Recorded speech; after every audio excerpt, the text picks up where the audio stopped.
First of all, I would like to thank the organizer for having maintained this symposium, despite the circumstances. So, and societies have to face two very different environments. First, the outside world, which means for them fluctuating condition of weather, but also risky situation due to predation or competition, but also opportunities for new resources. Conversely, the ant nest provides more stable and suitable living conditions. This is also a safer place, and since ants live at high densities, this promotes social cohesion as well as social interactions. However, to fulfill its role of shelter, there is a need for a regulation of flows towards the inside of the nest. And this is achieved through the opening or the closure of the nest entrances that can regulate the flows of abiotic factors, but also that can deny entry to pathogen or to competitors. And last but not least, any forager that retrieves food or information has to pass through these entrances before being able to interact with its nest mate.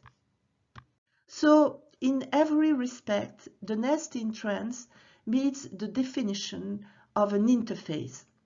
So, in other words, a common boundary between two systems with different properties, but united by relationships of exchange and interaction.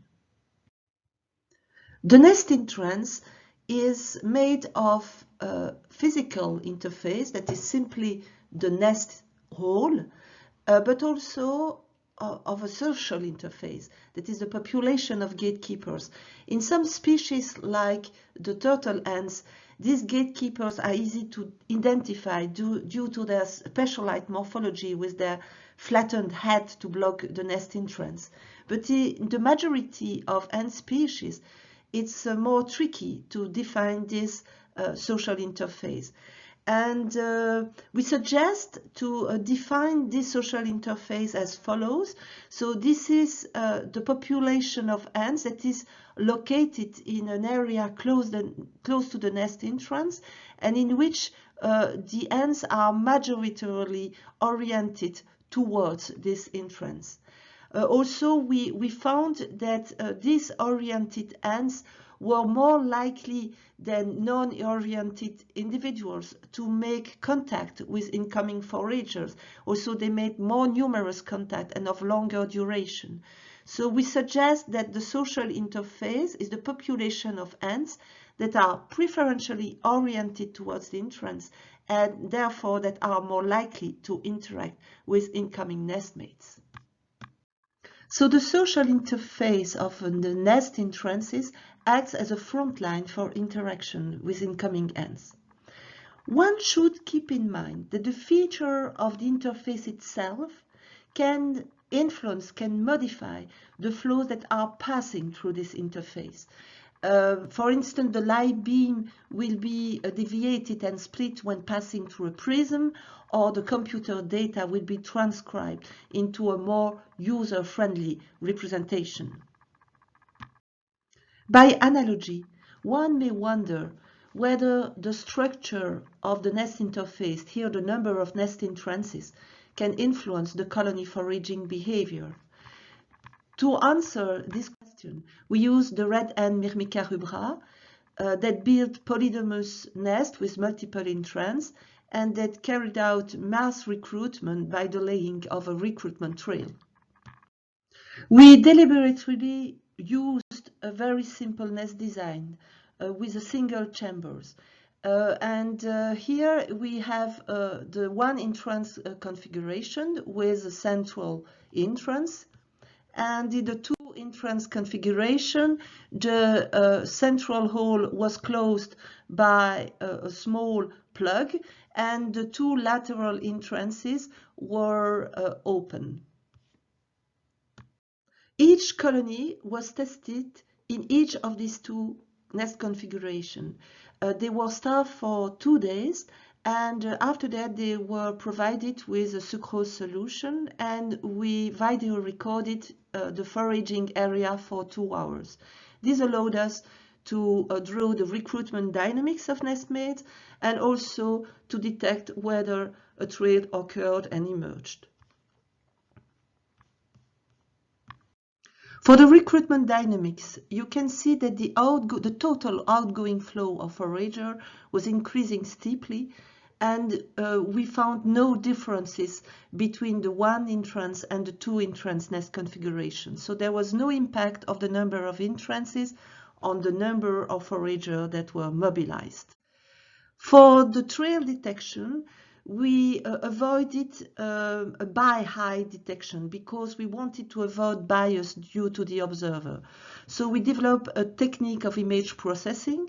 So the video recording was divided into several 5-minute segments, and then all the moving pixels were overlaid in these segments. So it means that the local intensity of pixels directly reflect the number of ants that had walked at this location.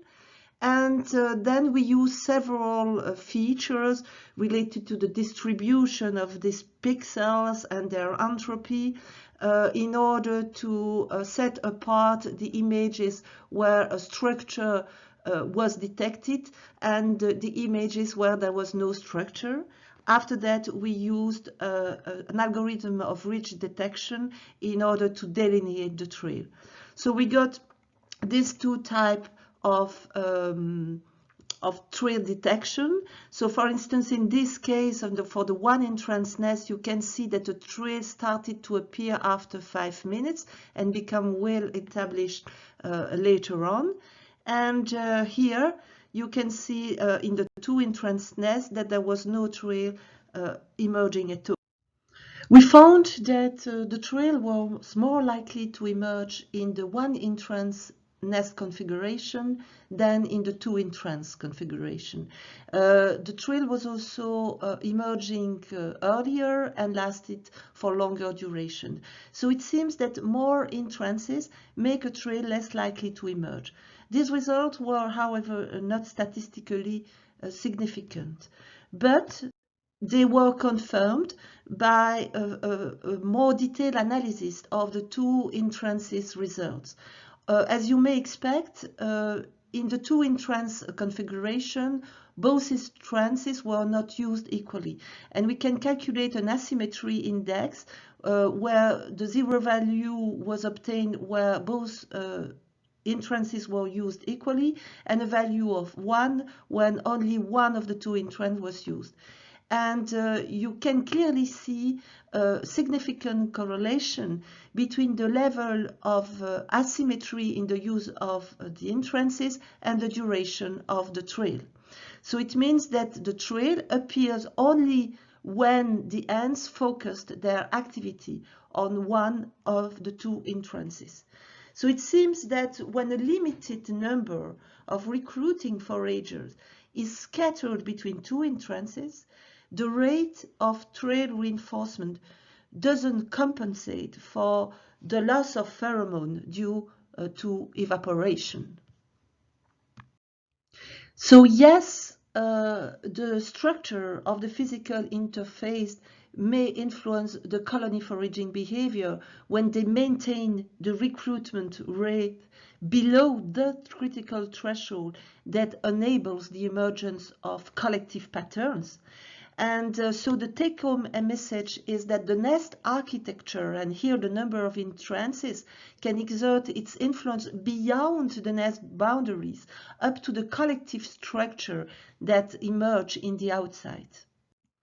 So this raised the following question. So does the sensitivity to the structure of the interface increase with the nonlinearity of recruitment process?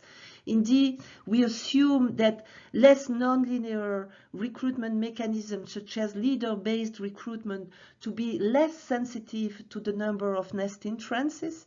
And we also wonder whether the decreased efficiency of social foraging can be compensated by a more even distribution of foragers, what can improve the exploration and the exploitation of resources on a wider home range. I would like, of course, to thank my two co-authors, Bertrand Collignon and Marine Lehu, and of course all of you for your attention.